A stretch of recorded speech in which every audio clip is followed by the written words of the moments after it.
एक तरफ online classes और एक तरफ लो इंटरनेट और ऊपर से लॉकडाउन, इन तीनों के हाथों बुरी तरह मरवाने के बाद मैंने किसी तरह से एक स्क्रिप्ट बना ही लिया। तो गाइस आज हम बात करेंगे पोकेमॉन के बारे में, बट स्क्रिप्ट तो नारुतो के बारे में है। व्हाट? मैंने बोला था पोकेमॉन के ऊपर एक स्क्रिप्ट बनाओ, उन वीडियोस पे व्यूज आते हैं बट गाली भी तो पड़ते हैं।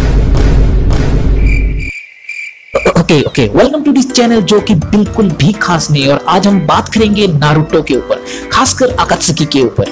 तो बिना देर किए चलिए वीडियो शुरू करते हैं।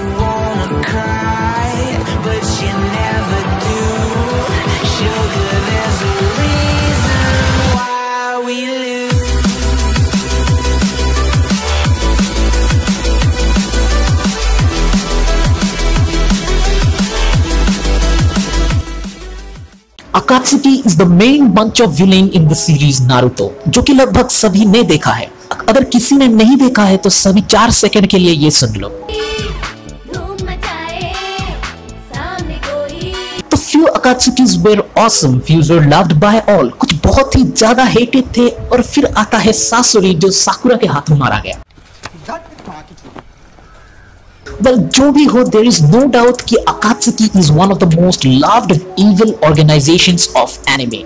Well, होना भी चाहिए क्योंकि हर एक कैरेक्टर बहुत अच्छी तरह से लिखा गया है, डेवलपमेंट भी काफी अच्छा किया गया है। तो आज हम जानेंगे कुछ सीक्रेट्स Akatsuki के बारे में, खासकर the philosophy of these characters, or is there something deeper meaning of their existence that we did not notice yet? We know कि Naruto is all about war and the horrible side effects of the wars. Maybe Naruto की story आगे ही नहीं बढ़ती अगर stories surrounding the previous wars did not occur. वो चाहे Obito का back story हो या फिर मादरा का, it's heavily influenced by the outcomes of the war. इन सारे obvious चीजों के बीच में ही राइटर ने war को symbolize करते हुए एक ऐसी चीज क्रिएट किया जो कि most probably सभी ने इग्नोर किया। And to understand that, we have to understand the Akatsuki itself. In the surface level, it might seem like कि Akatsuki बस कुछ villains हैं जो almost हर एक leader के हाथों manipulate हुआ है. Like first by Adhadura Obito, then by Madara, and ultimately by wannabe Aloe Vera. But if you actually look really deep into the character and analyze them, you are gonna see कि कुछ ऐसी भी चीजें हैं जो हम viewers ने ignore किया है। उनमें से एक बहुत ही minute चीज ये है कि every Akatsuki member, हर एक Akatsuki member किसी ना किसी तरीके से वार करने के रीजंस को सिंबलाइज करते हैं। Let's understand it by looking at the Akatsuki characters. So let's start with the Almighty Pain. Pain से हमें क्या जानने को मिलता है? Except for how to Almighty push or universal pull your best buddy's pepper doll, of course. Just kidding. Of course, he taught us how to gangbang your former sensei. Okay, enough of these lame jokes. But seriously, Pain was all about peace. He wanted to restore the peace on the ninja world by declaring a war on it. यही उसका main plan था, लेकिन he was actually doing it without even going to the war.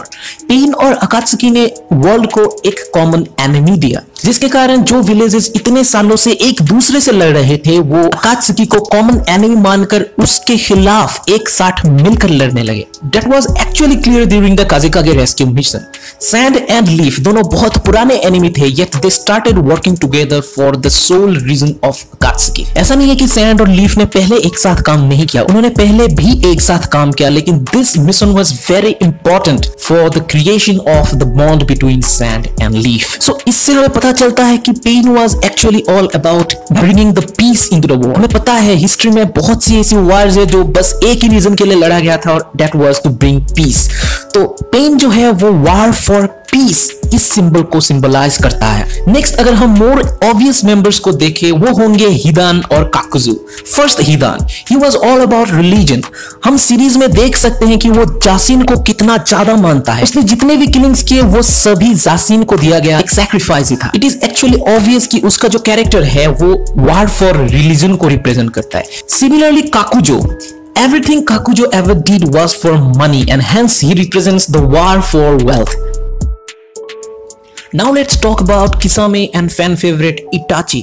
Let's talk about Itachi first actually. He was all about protecting his own village. हालांकि उसके लिए Itachi को कितना ही बड़ा sacrifice क्यों ना देना पड़े.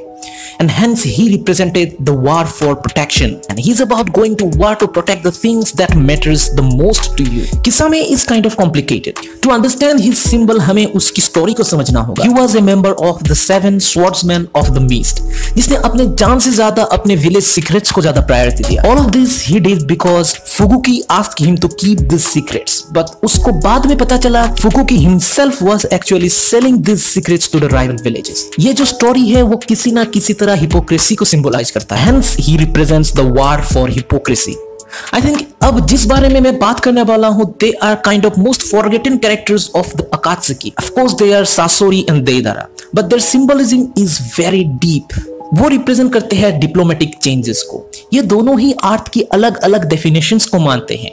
One believes that art is explosion. यहाँ तक वो explosions पे इतना बिलीव करता था कि create the ultimate art he himself converted into a human bomb and exploded. In the contrary, काकू जो बिलीव करता है कि art is to be preserved. Even he turns the human bodies into dolls. और आखिर में वो खुद को भी एक डॉल में कन्वर्ट कर देता है. ये जो दोनों थॉट प्रोसेसेस हैं ये दो अलग अलग टाइप के वर्ड्स को रिप्रेजेंट करता है. One being the type of 9/11 and the other being the cold wars. जैसे कि आजकल की गवर्नमेंट्स दूसरे गवर्नमेंट्स के ऊपर एक कोल्ड वार्स करते हैं. ये दो जो सोच है और ये दो जो कैरेक्टर्स है वो वार को ही रिप्रेजेंट करते हैं. And next जो है वो है Madara and Obito. I think these are the most loved characters of the Akatsuki. And होना भी चाहिए क्योंकि इन दोनों ने ही अलग अलग टाइम पे Akatsuki को लीड किया था. और ये जो है ये वार की एक बहुत ही इंपॉर्टेंट एस्पेक्ट को सिंबलाइज करते हैं और वो है यूनिवर्सल आइडियलिज्म. दोनों ही बिलीव करते थे कि ये जो वर्ल्ड है this is not perfect. This world consist of pains wars and world में ये पेन्स और ये वॉर्स होते ही रहेंगे जब तक कुछ चेंजेस इस वर्ल्ड में लाया नहीं जाता. और दोनों ने ही उस चेंजेस को अपने अपने तरीके से देखा और अपने अपने तरीकों से ही दूसरों को इन चेंजेस को फॉलो करने के लिए मजबूर करने की कोशिश की. और यही होता है वॉर की एक very important aspect. Like you believe in something and you want others to believe that as well and hence you declare war on them. Like you want to impose your idealism to the others and hence both of them represents the war for universal idealism.